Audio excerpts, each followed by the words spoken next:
and welcome to the Outback Sisters. This series dives deep into the complex and fascinating world of families, their dynamics, their struggles, and their secrets. But we're starting with a gripping and chilling theme: families that kill. Denise, and I'll be your guide through these shocking and tragic stories. Together, we'll uncover the darker side of family bonds, exploring cases that reveal how love, loyalty, and blood ties can sometimes turn deadly. Stay tuned as we journey into these unforgettable tales. Serial killers are frightening enough when it's just one individual committing heinous acts. But when an entire family is involved, that takes the terror to a whole new level. While most people associate serial killers with solitary figures, and the concept of a family united in murder is both chilling and disturbingly fascinating. What makes these murderous clans unsettling is the sheer unity and coordination behind their crimes. It's hard to comprehend how shared bonds of love, trust, and loyalty could transform into a pact of destruction. When families become serial killers, the dynamic shifts from individual psychopathy to collective calculated evil.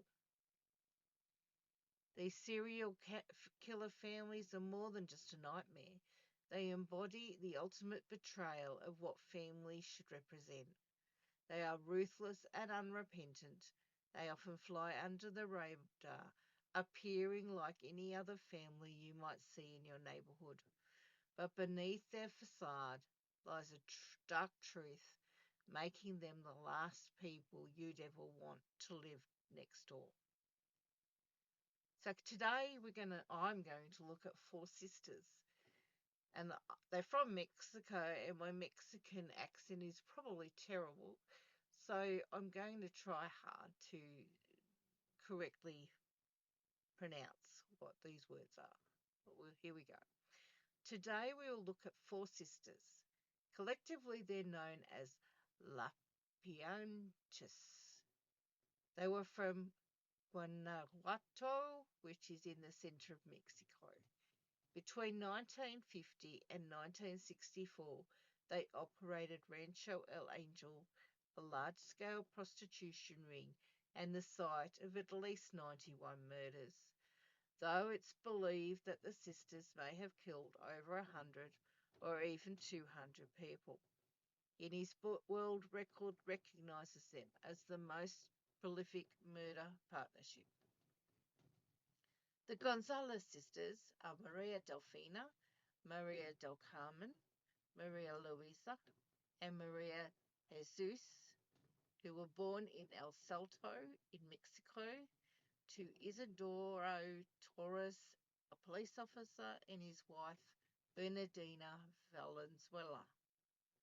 Their father, Isidro, was an abusive and authoritarian man who worked as part of the rural police during the Porfirio Diaz era.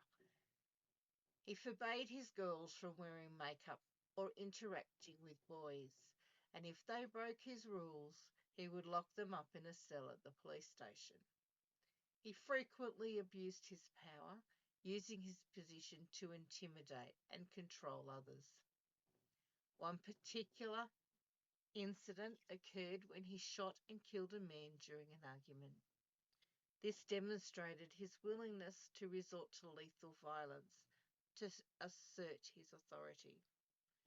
It not only highlighted his abusive nature, but it also forced the family to relocate to the village of San Francisco del Rincon to avoid the repercussions of his actions. Seeking to escape both poverty and their father's oppressive control, the sisters decided to open a bar, hoping it would allow them to become independent. Unfortunately, the bar was not successful, and the sisters turned to prostitution, and that operated out of the bar. Now, this venture proved more lucrative, enabling them to expand their illegal business throughout Jalisco, Guanajuato, and Guerrero. Ventured, they bribed local officials with money or sexual favours. They opened clandestine brothels in various locations around the area. The sisters acquired a bar in Lagos from a man nicknamed El Poquianchis, a name that was passed on to them and which they despised. The sisters would prowl the countryside looking for young girls to recruit as housekeepers or servers, sometimes with the help of an army captain and Delfina's lover, Hermenegildo Zuniga. They would simply abduct girls. In the late 1950s, at their at their bars, the girls were put to work.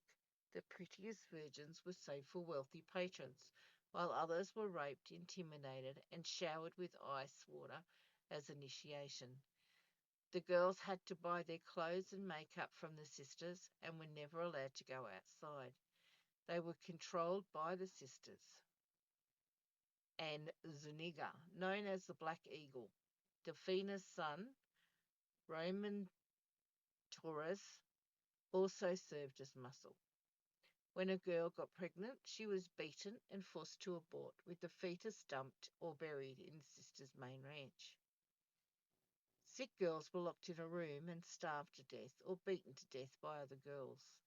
The Black Eagle and the chauffeur managed the bodies, burning or burying them in mass graves. Wealthy customers were also murdered for cash. In 1963, Ramon Torres was shot to death by police in Lagos de Moreno in a fit of rage. Delfina ordered Zuniga to kill the cops responsible, which he did.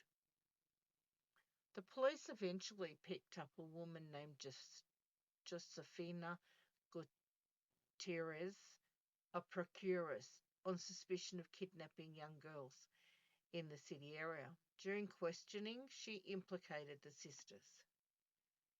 In January 1964, one of the girls managed to escape. Ortega and her mother went to the police, who were not on the sisters' payroll.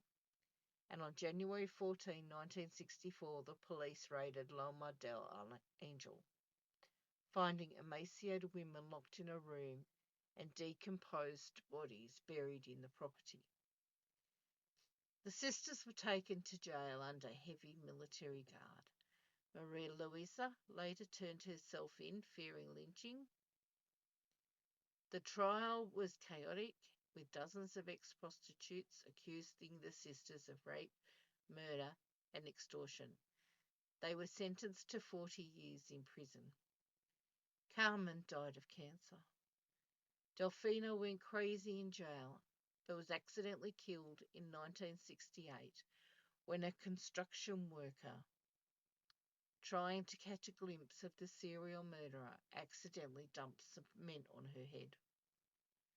Maria Luisa died alone in her cell in 1984. Maria de Jesus, the youngest sister, was the only one to be freed. It's unknown why or when she was freed, but legend has it she met a 64-year-old man in prison, and once both of them were outside, they married and lived their life in obscurity. In 2002, workers found the remains of about 20 skeletons near Loma del Angel, raising the number of murders attributed to the sisters to over 110.